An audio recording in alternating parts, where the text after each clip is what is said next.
여러분 안녕하십니까? 동나이성 방송 채널에서 방영된 한국 뉴스를 수정해 주신 전합니다.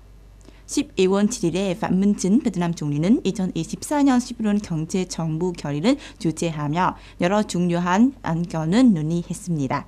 총리는 정책 수립에 있어서 장기적인 시각은 강조하며 정책은 생산과 경영은 해방시켜야 하며 최고 우선순위는 경제 성장이어야 한다고 밝혔습니다.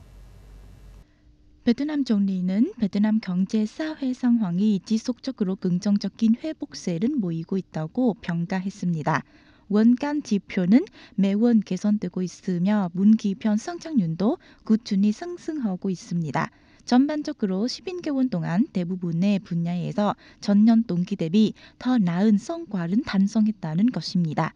그러나 총리는 국내외 상황의 불확실성과 위험, 것이 경제 운영 압박, 인부 분야의 생산 및 경영 어려움, 부동산 시장 문제 해결 지연, 그리고 인부 주민들의 생활 어려움은 지적하며 아직 해결해야 한 과제가 많다고 밝혔습니다.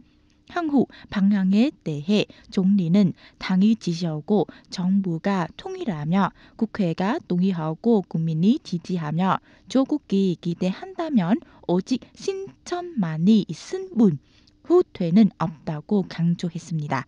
또한 정부 구성원과 각 부처 및 지역 지도자들에게 공익을 위해 새로운 사고방식 혁신적 접근, 과감한 행동으로 높은 경심과 강력한 실행력을 발휘해야 한다고 주문하며 말한 것은 반드시 신전하고 약속한 것은 반드시 이행하며 신전한 견과는 반드시 효과적이어야 한다고 강조했습니다.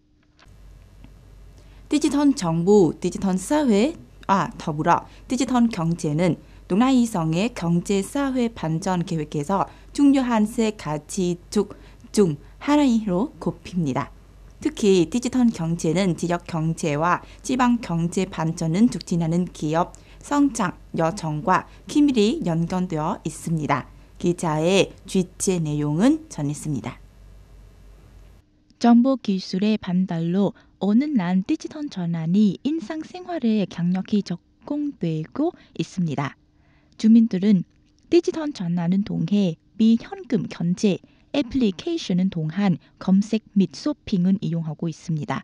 최근에는 디지털 정부와 연결된 디지털 전환 사례로 VNeID 애플리케이션과 연동한 주민등록증 반급 국가 공공서비스 포털을 통한 온라인 서류 제출, 개인 전자서명 제공, 제2세대 모바일에서 제4세대 모바일로의 유심 교체 등이 있습니다. 현재 기업들은 인공지능 기술의 반전을 활용하고 있습니다. 인공지능은 기업이 평균치를 초과하는 에너지 소비 비율이나 미효율적인 이동 경로, 미용 모델은 발견하는 데 도움이 됩니다. 디지털 전환이 제공하는 편리함과 긍정적인 효과에도 불구하고 개인정보와 보안 문제에 대한 우려는 여전히 존재합니다. 기술의 혜택이 크기 때문에 보안은 많은 이들이 관심을 갖지는 핵심 과제가 되고 있습니다. 따라서 디지털 전환이 전면적인 성공을 거두기 위해서는 높은 수준의 사이버 보안과 리스크 최소화가 필요합니다. 디지털 경제는 새로운 기회를 제공하며 국제 표준에 부합하는 생산 및 비즈니스 활동을 촉진하며 운영 비용은 절감할 수 있도록 돕고 있습니다. 최근 동나이성 빈화시 tân vạn 동방위 민병대 2025-2027년 임기 제12자 당원대회는 개최되었습니다. 총 20명의 당원으로 구성된 tân vạn 동방위 민병대는 지난 임기 동안 지역 군사 및 국방 임무 수행에서 당과 지방 정부에 효과적으로 조언하며 우수한 성과를 거두었습니다. 군 병력 모집에서는 수량과 품질은 모두 종족하며 총 44명의 정령은 목표치의 100%로 충원했습니다. 당원대는 정기적으로 전투 훈련 계획은 조직하고 기동 대기 재개를 엄격히 유지하며 경찰과 협력하여 주요 목표물의 안전을 보호하기 위한 순찰과 동지를 강화했습니다. 이런 동해 지역 내 정치적 안정과 사회 친설은 확고히 유지했습니다. 윤석열 대통령의 계엄령 선포 견정과 관련한 탄핵 시도가 여당 의원들의 보이콧으로 무산되었습니다. 그러나 여당인 국민의힘 지도부는 윤석열 대통령이 사임한 것이라고 발표했습니다.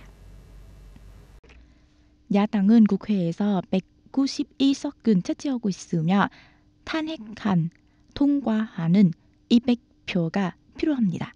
그러나 국민의힘 의원 중 단 3명만 투표에 참여했습니다. 국민의힘은 제1야당인 더불어민주당이 제출한 탄핵안은 비판하며 이른 국민의힘은 약화시키기 위한 시도로 규정했습니다. 어제 저녁 국회 투표 후 국민의힘 지도부 한동훈 대표는 당이 윤 대통령의 사임에 합의했다고 반겼으며 윤 대통령이 더 이상 국정은 수행할 능력이 없다고 강조했습니다.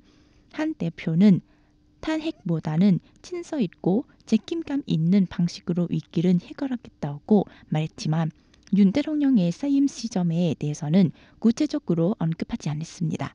한편 야당은 오는 12월 11일은 기점으로 대통령 탄핵안 투표를 다시 추진한 것이라고 밝혔습니다.